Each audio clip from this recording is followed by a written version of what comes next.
All right. Good morning and namaste, everyone. This is Atul, and today we're going to be discussing karma, especially as it is related to being an Ayurvedic counselor.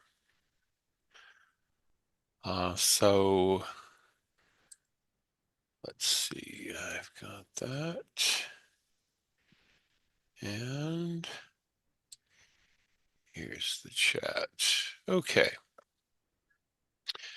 Vakratunda Mahakaya Suryakoti Samaprabha Nirvignam Kurume Deva Sarvakaryesu Sarvada. Om Namo Bhagavate Vasudevaya. So this illustration is actually very appropriate because what is this person doing? They are um, they're planting trees, and you plant something and you get something. And that is kind of the theme of karma, where every action has an equal and opposite reaction. So let's discuss this in depth. These are ideas that are part of the yoga system, and they are described in Karma Mimamsa. They are described in various literatures, Bhagavad Gita, the Srimad Bhagavat Purana, and others. And we present these things in the context of Ayurveda because we believe that nobody ever taught Ayurveda without the person already knowing these things. In the modern context, it's very important to know these things as kind of the background. It's a basis on which Ayurveda is built. So these are concepts that are very important so that we can understand concepts related to the mind. Okay? So what is the mind? The mind is the center of all sensory action. It's where our perception of pain and pleasure take place. I know you've all heard this before. It doesn't hurt to repeat it again. Everything that we do, all of our action originates in the mind, and all of our perception of pain and pleasure is taking place within the mind. You know, uh, they say one person's food is another one's poison, right? So somebody finds something very enjoyable, very pleasant. Somebody thinks it's horrible. Somebody really loves to ride on scary roller coasters. Another person feels like it would be a punishment, et cetera, et cetera. You can easily fill in a list. There may be things that you really like that someone else really hates. And sometimes finding the middle ground can be challenging. Now, what's really important and relevant here is that our state of mind and our tendencies are defined by a past history of action and reaction. We tend to think of ourselves as, well, I just popped into this world and I've been shaped by my upbringing. I've been shaped by different things that I heard from my parents, or maybe things that my parents did, or ways that I saw them acting, and also my interactions with my friends, with my teachers, in school, outside of school, things that I saw in society in general. And this is all true, but keep going back. What about before you were born? You already came into this life already having experienced things, already having impressions. And where are those impressions recorded? In the mind, in specifically in the subconscious mind. So, what's the basis of this in Sankhya? Um, in Sankhya, we just basically talk about the enumeration of all the different elements. But in practicing Ayurveda, it's implicit that the all of these things in Sankhya, they all are part of our experience in this world. So we've talked about the theory, and this is where we are putting a lot of this theory into application. And the Sankhya part gives us the background to understand the subtle, complex, and comprehensive nature of mind. Now, I should say something here about Sankhya and what does Sankhya mean? Sankhya simply means the philosophy of enumeration. There is one of the Shaddarshan, Sankhya, which is kind of a standalone philosophy. And Sankhya is found throughout Vedic literatures. It's not necessarily always presented as a standalone philosophy. It is simply a part of understanding things. And that's exactly how we take it to be an important fundamental for understanding Ayurveda. Okay? So, we're going to try to understand mind through the means of enumeration or Sankhya. So, what does the mind do? The mind sets the perspective. Perspective is everything. And what's the perspective of existence? We have a subjective reality. We said, okay, one man's food is another man's poison. That is our subjective reality. And mind is kind of like this lens. It can rotate, it can zoom in, zoom out, it can distort. Like you've got the lenses in your eyes can actually distort. And that's how we have things like astigmatism, right? And the but the mind is also a lens. It's a lens on reality. We can view reality through, there's a saying, this person is viewing the world through rose-colored glasses. Sometimes we're young and everything looks really nice and we fall in love with a particular idea. Later we find that, oh boy, this doesn't really work that way, does it? And we come down, crashing down to reality. And sometimes that adjustment, that crash results in, becoming depressed, becoming discouraged. But our perspective is everything. That's how two people can believe things that are completely opposite, and each one is completely convinced that they're right. Why? Because they have gotten themselves in a perspective where everything does look right to them. So the mind does this, it can bend and it can redefine the limits of what we consider acceptable. It is amazingly malleable. So all of these things are all part of cognitive psychology, human intelligence, perception, attention, memory, thinking and problem solving, and language. It is all part of this whole thing. And we don't have to use the label. We don't have to say, oh, this is cognitive psychology, this is Freudian, this is Jung, or anything like that. It is simply a matter of understanding the function of the mind and understanding how the mind is able to rotate our perspective.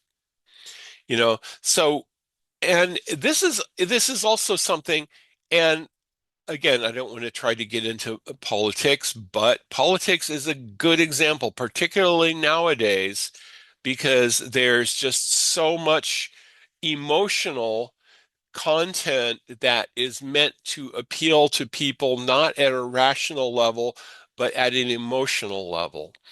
And to get people, especially getting people angry, it's very easy to invoke darker emotions like anger and fear. To invoke things like compassion and understanding, it actually takes much more effort because these are things that come from enlightenment rather than ignorance. And fear and anger arise from ignorance. There's fear, which is natural, which is when we need to be able to protect ourselves. And then there's fear that arises from ignorance, fear of the unknown. So This is really all connected to the mind. And my point here, once again, is that um, it's if you understand the way that the mind shapes things and the way the mind adapts and it buys into things. There's concepts like cognitive dissonance in psychology, which you're all probably already familiar with. And that simply is the idea that when you have invested heavily in an idea, your tendency to consider that that idea may be wrong becomes reduced according to the amount of effort that you've put into it, and you don't question it. It becomes something that you just go forward on, and it's very hard to consider something else. So this is all part of the function of the mind and the mind setting a perspective on things. It's a very, very important fundamental concept. So the mind itself has so many causative factors for imbalance. These are all causative factors for imbalance, and they all originate in the mind. There's a Sanskrit word for desire, which is manasija. And that means originating in the mind. Literally. Um, all of these things, our eating habits, our anxiety, depression, vishad, sleep patterns, nidranash, our sexual behavior, food addiction, substance addictions, compulsive behavior, anger, fear, hatred, illusion, excessive lust, anger, greed, delusion, excessive attachment, pride, mudda, intoxication, envy. These are all things that have a hold on our mind. They can be triggered by images, they can be triggered by ideas. Um, if someone understands our susceptibility to particular images, they might invoke that through words, and then we are relive a fear that we harbor. So what happens? What happens as a result? So these are hetus. They are causative factors and they create imbalance. If the mind is imbalanced and we are in anxiety and we are eating to fill an emotional void, what kind of imbalance can that create? It can create indigestion. It can lead to weight gain. It can lead to problems with sleep. It can lead to imbalance. It will imbalance the doshas. Let's say that I'm a kapha person and I feel sad. And what's my go-to for comfort food? It's going to be what? What's going to be the go-to comfort food for a kapha person? Can someone tell me? And you can be very general. I'm not looking for a specific thing because that may vary. Oh yeah, desserts, sweets, fatty things. Yeah, I mean, I think salty snacks, they are more commonly a good comfort food for pitta persons because they increase. But what happens if you indulge in the thing that increases your particular prakriti? It's going to be an imbalance. It's kind of like, you're tipping the balance in the direction it's already leaning, right? And that's the problem. That is the fundamental problem. So how do we have this mental balance? We talk about the Adishad Vargas, the six enemies. This is described in yoga literature.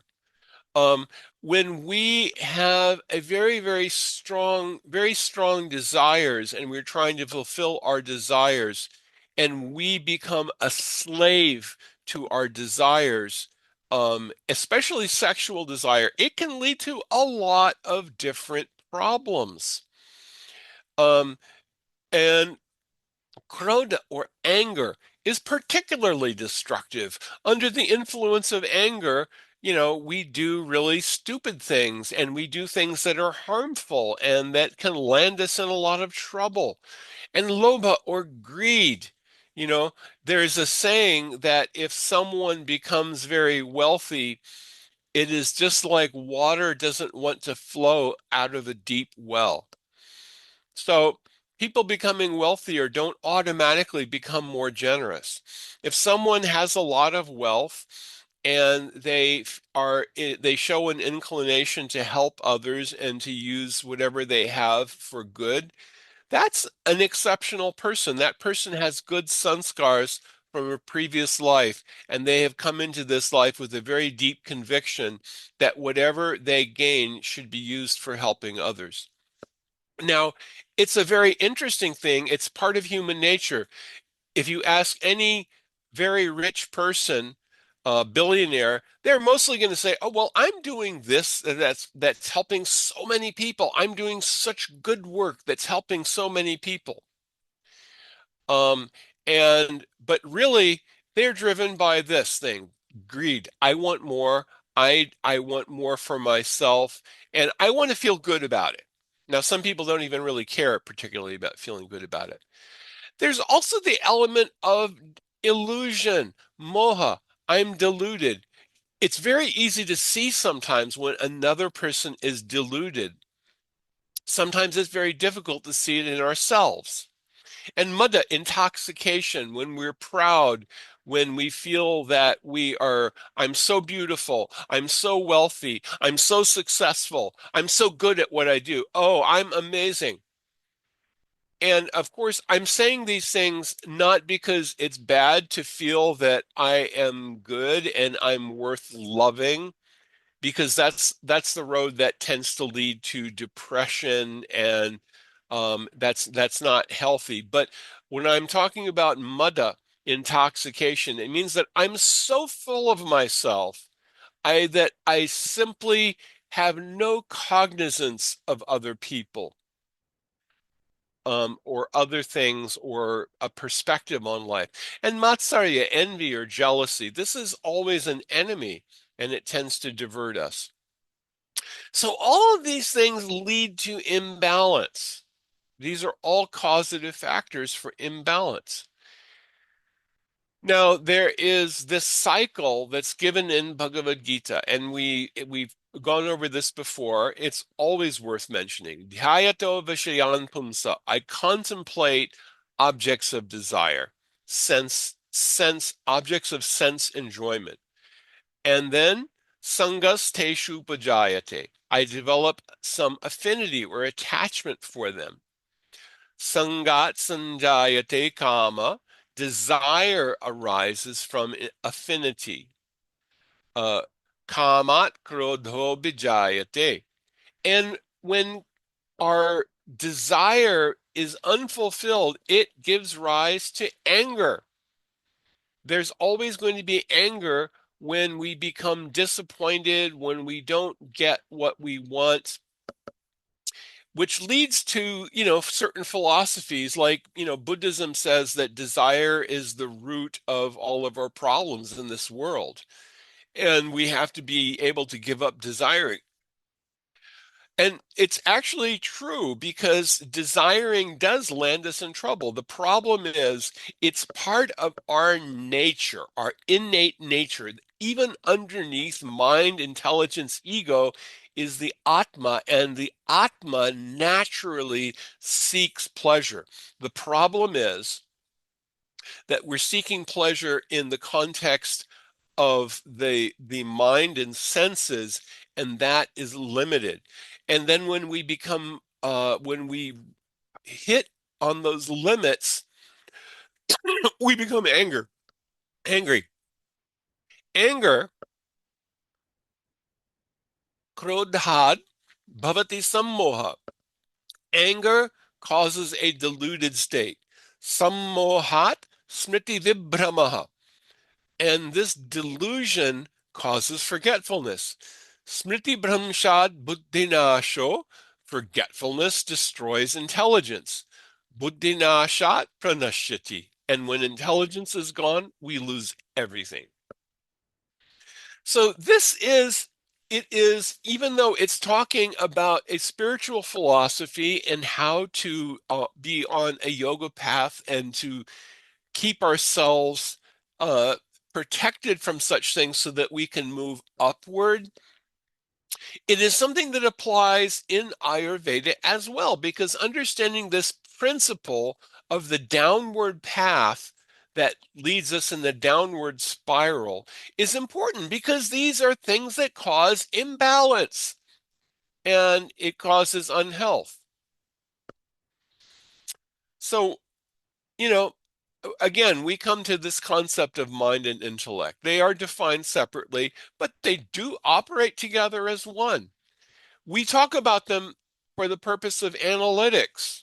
We say, okay, the mind does thinking, feeling, and willing. The intelligence does discrimination, understanding, comprehension, and memory, and it needs sleep. The intellect can guide the mind, and it can also direct the mind for desired behavior and motivation. But we have to understand that the mind is a product of both the known history and the unknown history. The history from the previous life. What's the unknown history? It's from the previous life or previous lives. And that's the really important thing here. So no matter how much intelligence we feel that we have, the mind will just tend to override everything. How many times have you had this discussion with yourself? Oh, well, I know I should do this and that will make sense and this adds up and I need to spend less money. And the mind says, hey, let's go shopping. Boom. Okay, I'm going to forget all that and and do something that feels good. We all do this. Everybody, 100%, right? It's human nature. And it's very difficult to get away from that. So, conditioning. Our conditioning is formed by our past actions and experiences. And that may include actions in this life as well as actions in previous lives. And conditioning forms impressions in the subconscious mind. So, what do we mean by conditioning? So, let's say that, I'll give an example.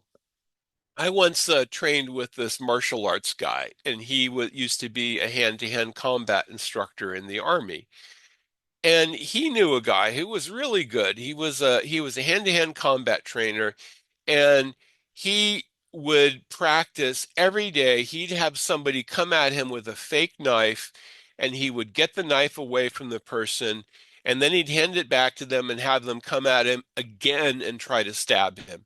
So anybody came at him with a knife, boom, he could get that knife out of their hands. And there was no way that anybody was going to attack this person with a knife. Now, once this guy, amazing martial arts guy, hand-to-hand combat instructor, really tough, is in a bar in Germany and a fight breaks out.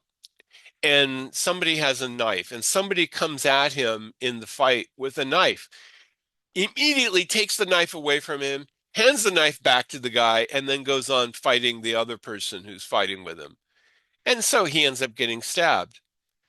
That's, I know it's kind of a stupid and violent story, but it illustrates the power of conditioning. He got conditioned through his repeated action to act in a way without thinking. It became like, and this is what we also call a sanskar. It's like a rut. A rut gets worn in a road. You've probably all heard the story of why railroads in the US have this very odd spacing. It's something like 4 feet, 5.5 inches. And it goes back to the railroads in England. And the railroads in England go back to the ruts that were worn in roads from ox carts in England. And then Those roads worn by ox carts were following the ruts that were in previous roads that went back to Roman times. And the Roman roads were worn, had ruts that were worn in them by the chariots, and the chariot wheel width was spaced to accommodate the width of two horses. So the point is, the ruts are there. When we go repeatedly on the same path, we wear ruts in our mind. We make an easy path of conditioning. This is a very powerful thing, and it's very hard to break. It's very hard to change it. It requires conscious effort. And if we can do rituals, and rituals that form positive impressions are also called sanskar. And in Vedic society, these begin from the time of conception. When parents want to conceive a child, they'll do a sanskar called garbhadan. Garbhadan sanskar is done before trying to conceive a child. So impressions that create these ruts in the mind, they wear into our subconscious. And guess what? These things will carry with us in a future life. So if we do some habit, if we practice a sadhana or a practice, especially a spiritual practice that is beneficial, that is positive, that creates a positive impression, this is something that we will take with us. You know, everybody says you enter this world naked and you leave this world naked. What does that mean? We come in, literally, we come in naked. We pop out of our mummy's womb, and we don't have anything with us. But we do have the conditioning of our previous life. We don't even have a memory of our previous life, although there are exceptions to that. So that's all that we come in. And when we leave, you could have, $1 billion in the bank. You could have stocks and bonds and properties and cars and closets full of nice clothes and gold coins and everything. You're not going to take a single bit of it with you. The only thing that's going to go with you are the results of the actions that you've performed in this life. And that is kind of the subject that we want to talk about. So that is what karma is. This whole discussion is all to frame talking about karma. So there is a verse in the Bhagavad Gita, chapter 3, Niyatam kuru karmatvam karma jayo hyakarmanaha sharira yatra pichate na prasadhyeta karmanaha. Krishna is telling Arjun, you must always engage in karma, because karma is better than to not do anything. Even to maintain your body, you have to do something, and it's not possible to remain inactive. So we think karma doesn't just mean a work where I'm doing a job and I have my intention to do something. It means everything, even when we walk, when we breathe, when we move, when we cook. This is all karma. Karma means action, but it also means the results of action. Everything that we do has a reaction. As you sow, so shall you reap. You are doing things, you are planting the seeds of future reactions. Karma also means what is our prescribed duty? What are things that we're supposed to do? We are supposed to do things that bring a positive effect, that are fulfilling obligations to others. The results of action are related to positive and negative effect. And there's also a very important concept here. If someone has done something which is wrong, but they've done it in ignorance, there's a reaction which is less severe than that which is done willfully. It's the same philosophy In legal terms, there's a concept called mens rea, which is did the person who committed a crime already have a thought that they are going to commit the crime. And this is something that's considered in terms of whether how severe the punishment is, or whether it is even a particular type of crime. There has to be a demonstration of mens rea that, this person was actually thinking of breaking the law as opposed to they accidentally violated a law. So the application in Ayurveda is that disease and imbalance may be a result of karma accumulated in previous life or in this life. So again, we talk sometimes about following things that increase the sattvic component of our life, like avoiding eating meat. Because every time we eat meat, there's a killing that's involved, even if we don't see it, we're still responsible. It's kind of like if I, go to you know, Costanza and Guido and say, "Hey, look, I'm going to give you $10,000 to kill Luca Brasi." There's still a reaction for that. I would still be, if I was caught, I would be charged with murder, because I paid for it. And it's the same thing if you eat meat. If you're killing animals, you're responsible for the killing, even if you didn't take the knife and cut the animal's throat and butcher them. Or let's say there's a teenager who throws her lunch out and hides that from her parents. It's also considered a very bad thing to throw away grains, to waste food. So these are just some examples, but these there are reactions for everything that we do, and this may be the cause of imbalance. But the first thing that you need to do, what's the first thing that you need to do if something is being caused by something else? What's the first thing to do? For example, there's a fire, right? And the fire is being caused by the presence of a fuel. What do you do to stop the fire? You need to take away the fuel, right? Or let's say there's a gas pump and gasoline starts leaking and it catches on fire. The first thing you do you try to put the fire out, or you shut the flow of gasoline? Obviously, you shut off the flow and then try to put the fire out. Because if you just keep letting this flammable fuel leak out, you're going to make the fire bigger and bigger, and you may have an explosion.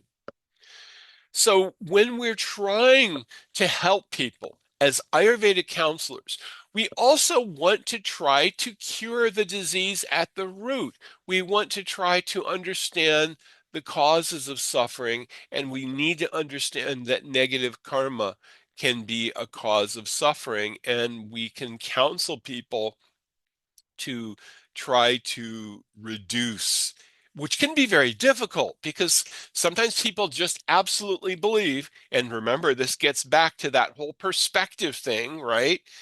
People absolutely believe that, oh my God, if I don't have red meat for breakfast, lunch, and dinner, I will shrivel up and die.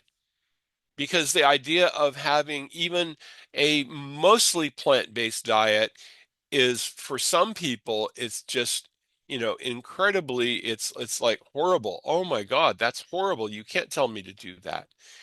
But for health purposes, and we want to try to bring this across. And some people are just not going to be receptive to it. What can you do then?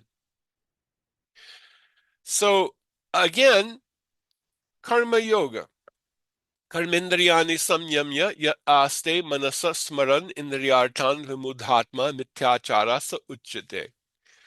Now, this verse is saying that if someone is trying to control the karmendriyas and keep everything under control, but within the mind, if they're thinking about their objects of enjoyment, um, then they are deluded and they are simply a pretender. So we are not responsible for our thoughts, right? Um, and but still, if our thoughts are wandering all the time, then they always lead to action. So we need to find a way to also focus our thoughts. Now, again, as an Ayurvedic counselor, how do you get someone to improve their focus? Well, these are things that are done practically. For example, if someone has an eating disorder, well, how do you get your mind off food? Well, get out of the house, do some exercise, take a walk, get out in nature, find something that you enjoy that's not sitting in front of a TV screen and snacking and eating, right? And you have to replace that thing that is unhealthy or unbeneficial with something that is better. This is the fundamental concept. So actions plant the seeds of desire, and those seeds of desire lead to future actions. This is something that's incontrovertible. It always happens. We don't necessarily think about it, but this is exactly what it happens. It's called the prarabdha karma. Karma that has not yet sprouted. It has not yet manifested as action. It's just there in the seed form. If you have a lawn and you don't cut your grass, but you water it, you'll see all these weeds that pop up. Why does that happen? Do they come out of the thin air? No, they're already there. The seeds are already there. And as long as they're not getting weeded out, then they're gonna pop up.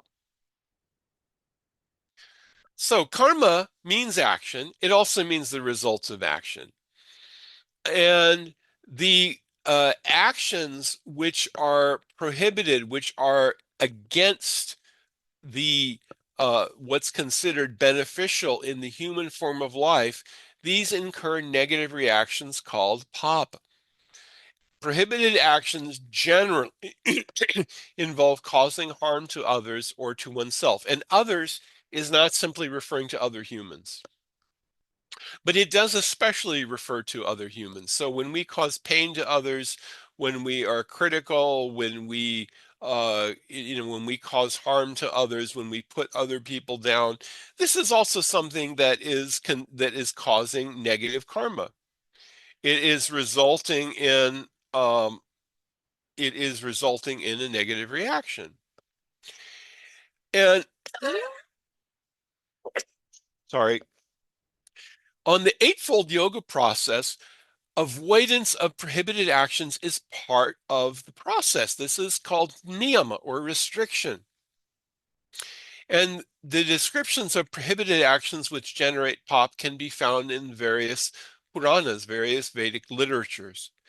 So, one of the things that people do in the modern world that they don't really think of as wrong is the whole, eating meat, even if it's less, it's better.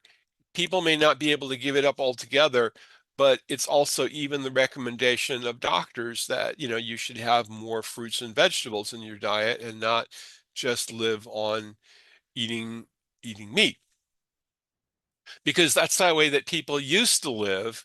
Is meat was kind of a special thing, a luxury, a special treat that they might have, a little bit with every meal or once a week or something. But now, oh yeah, I can just go and buy it and buy as much as I want, and I can eat it all the time.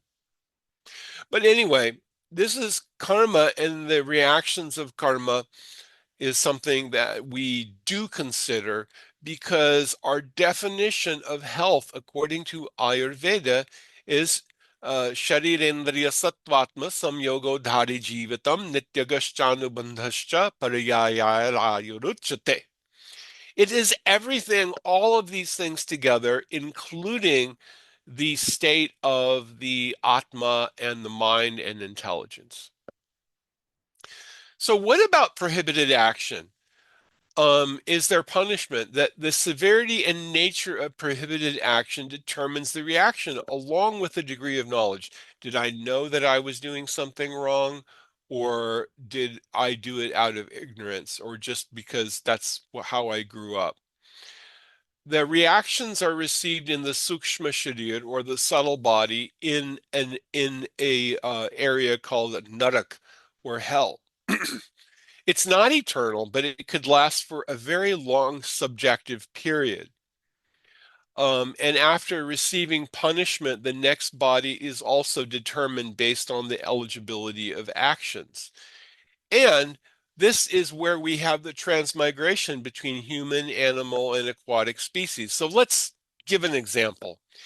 If there's someone who is a human and they just love to eat red meat, and they just, want so much, they're eating red meat and eating red meat, they may, at the end of this life, they may have used up their karmic balance so that they have to go and receive punishment for all of the animals that they've killed. And then in their next life, they may become an animal. They may become, because animals engage in the same activities as humans, four basic activities. What are those four basic activities? Ahara nidra bhayamaitanam cha samanyam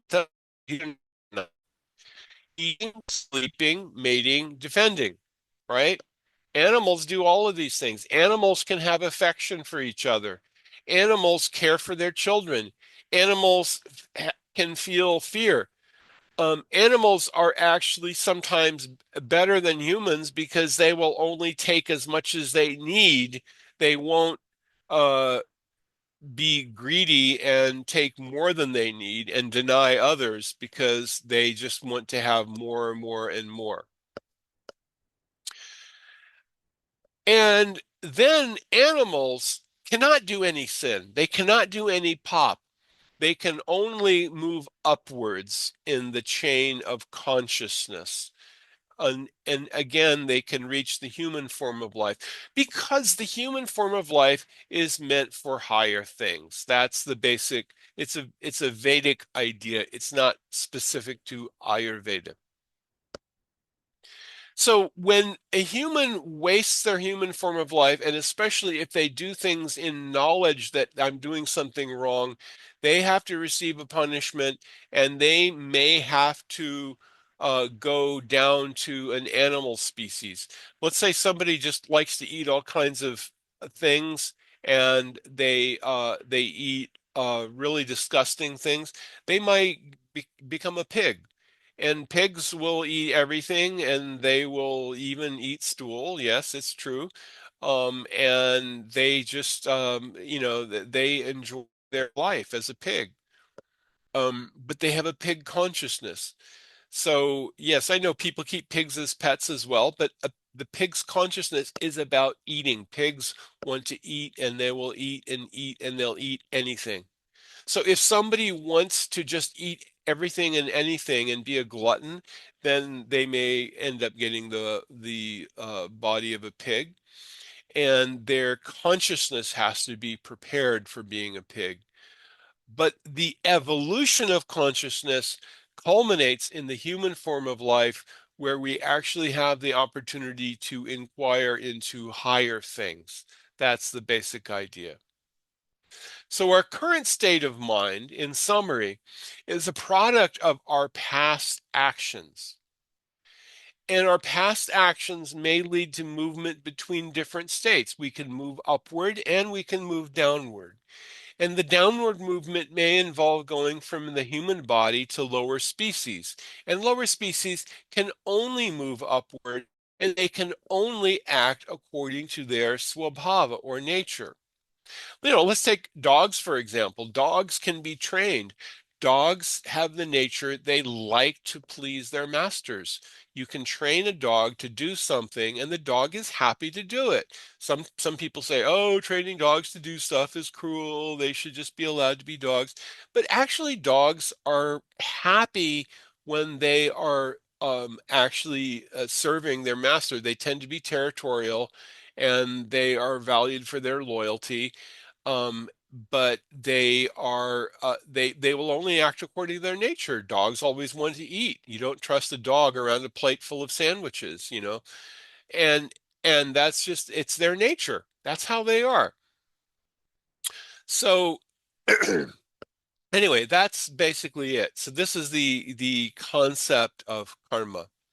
I hope that was interesting, and I hope that this gets the point across because in Ayurveda, we want to try to help people.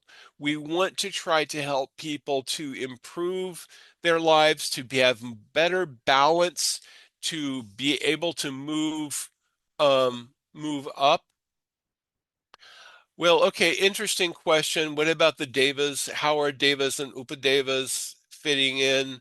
They are higher than human, but they are also bound by their tendencies. They don't actually accumulate sin, but they are using the results of punya that is achieved in the middle planetary system. And when that's exhausted, they come back to Earth.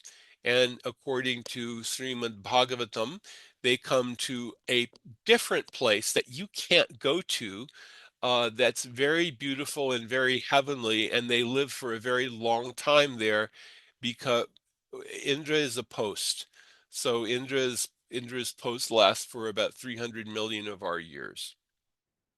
But yes, eventually, once Indra has exhausted his store of punya, he would lose the post of Indra and have to return to the middle planet. But those persons, they then get very, very good births when they finally take birth in this world. And they usually are born in a very good family that already has good sanskars and practices Vedic way of life. And they have all opportunities to continue moving upward and go back again to higher planets. But that's another very interesting topic that we can go into. Uh, no, devas are not immortal because of drinking Amrit. Amrit means that so their lives are very long, and very long is considered immortal. Um, you know, if I'm lucky, I might live to be 100 years old. I had a great uncle who lived to 106. And that's if you do everything right, and if you're, karmic, everything in your karmic reservoir lines up, you might live that long. But generally, we're not. That's not immortal. But if you lived for, 10 million years, you might as well call that immortal. From our perspective, it is immortal, but it's not actually immortal. It's not immortal in the absolute sense. In the Vedas, it is said that Brahmaji, the creator of the universe, lives for the duration of the universe. 100 of his years equals about 4 quadrillion of our years. So it's a very, very, very long time. It's an amount of time that is almost impossible to conceive of, but it's still not forever. Okay. All right, so I hope that's all a little bit more clear now. So with the time that we have left, I want to cover, I won't be able to do this whole presentation, but I want to get started on the nadis and chakras. So what are the nadis? Nadis are channels, and the chakras are points of, so sorry, went too fast. So nadi can be translated as a vibration, a river, or an energetic channel.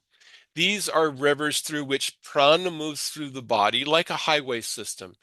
It is said that there are 72,000 nadis in the body. They're not physical, they are energetic channels. These are pathways through which the prana is circulated within the body, mind, and the five koshas. The five koshas are Annamaya Kosh, Pranamaya Kosh, Manomaya Kosh, Vijnanamaya Kosh, and Anandamaya Kosh. There is a separate presentation on that. I don't know whether you've had that already or not. But there are three prominent nadis, and the meeting place of these nadis are called chakras. Okay, so three prominent nadis. The left side of the body is associated with feminine energy, and the right side is associated with male energy. We all have both masculine and feminine energies in varying proportions. And, when I say varying proportions, I mean, I'm not just talking about gender because, the idea that there's only two genders, we definitely don't have that in the Vedic concept. We have the, masculine, feminine, and napumsa. And napumsa means not male. It means the third gender, literally. It means those who are somewhere in between. And we have these in different proportions. So Sushumna Nadi follows the line of the spinal cord. It goes from the root chakra at the base of the spine, the Muladhara chakra, to the crown chakra, or Sahasrara, at the top of the head. And then Pingala Nadi begins from the root chakra and it travels in a winding path like a serpent. And it's associated with the right side of the body and masculine energy. And breathing exercises for Pingala Nadi use the right nostril. Ida Nadi begins from the root chakra, like Pingala, and it also travels in a winding path like a serpent, and it's associated with the left side of the body and feminine energy. So breathing exercises for Ida Nadi use the left nostril.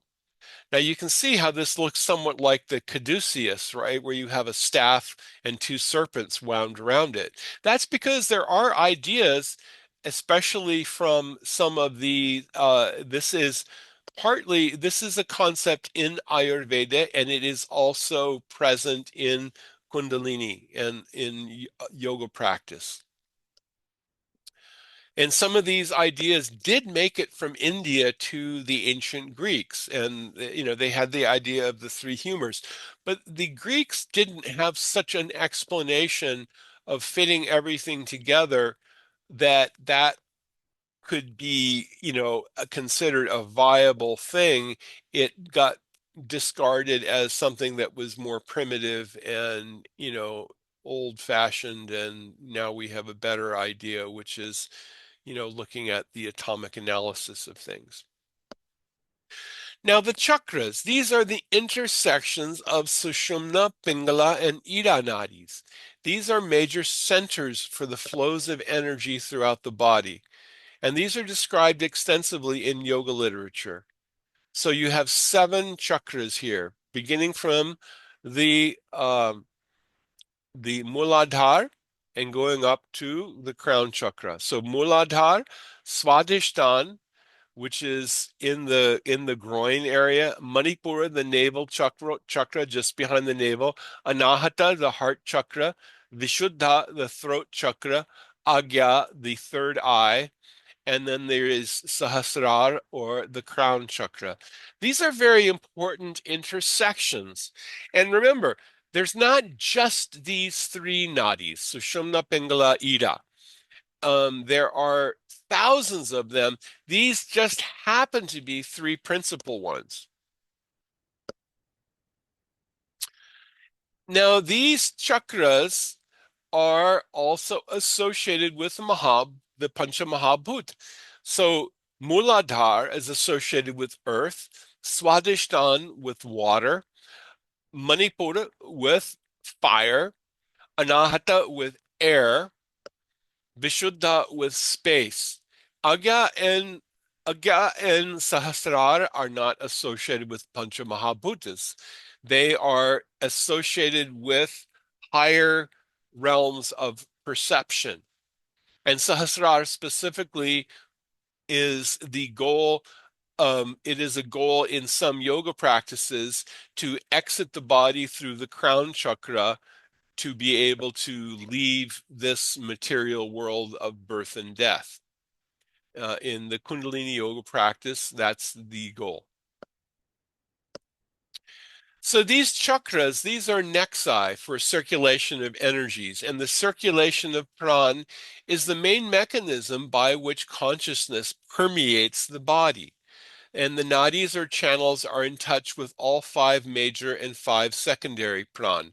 So you know the five major pran, prana, apan, udan, saman, vyan, and then the five secondary, Devadatta, Dhananjaya, Kurma, Krikara, and what's the fifth one of the secondary?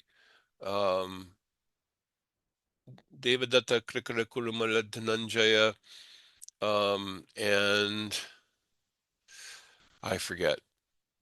But anyway, these nadis are in touch with all of these.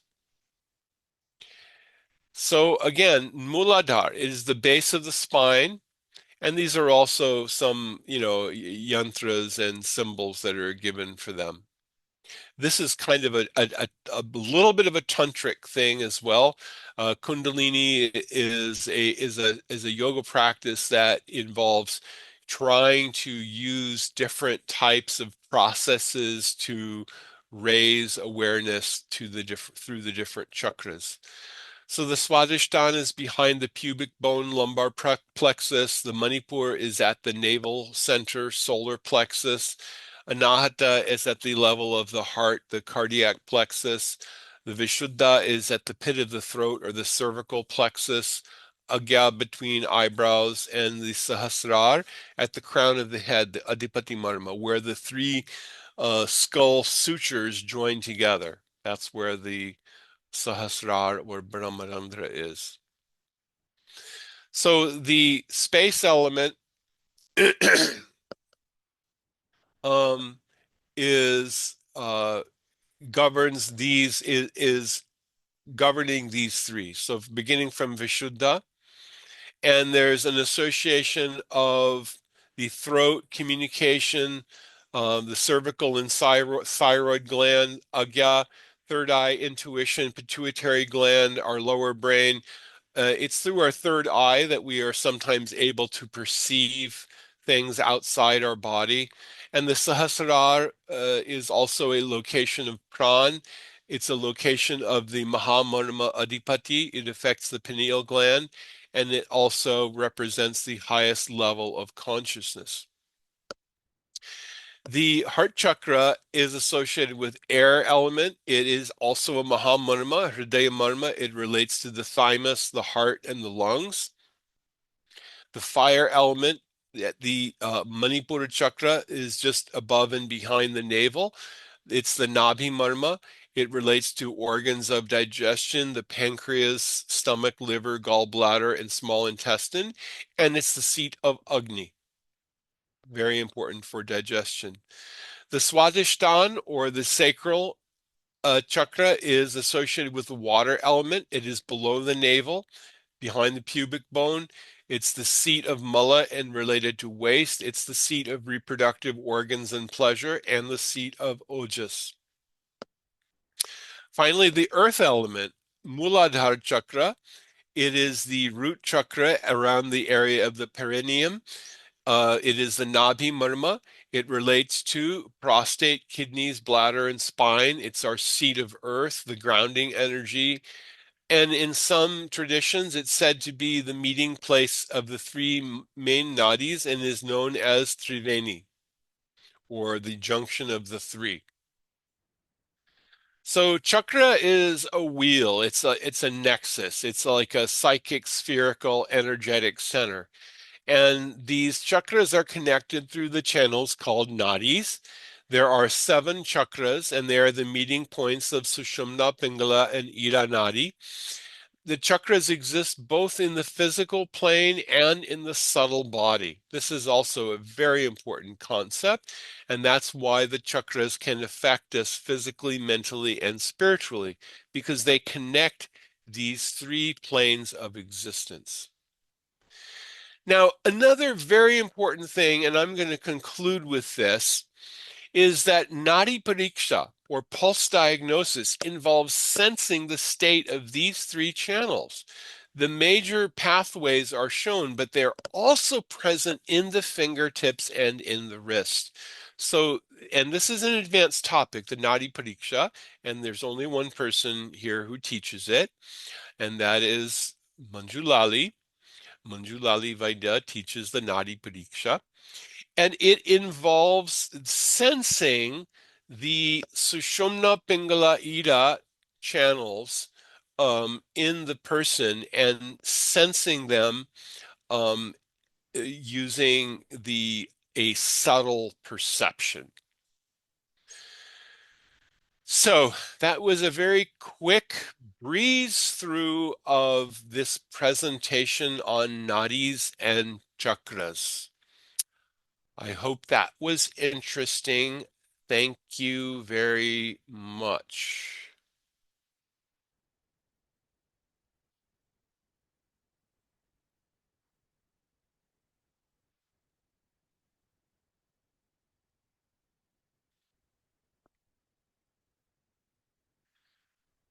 So I believe that we're going to have a short break now.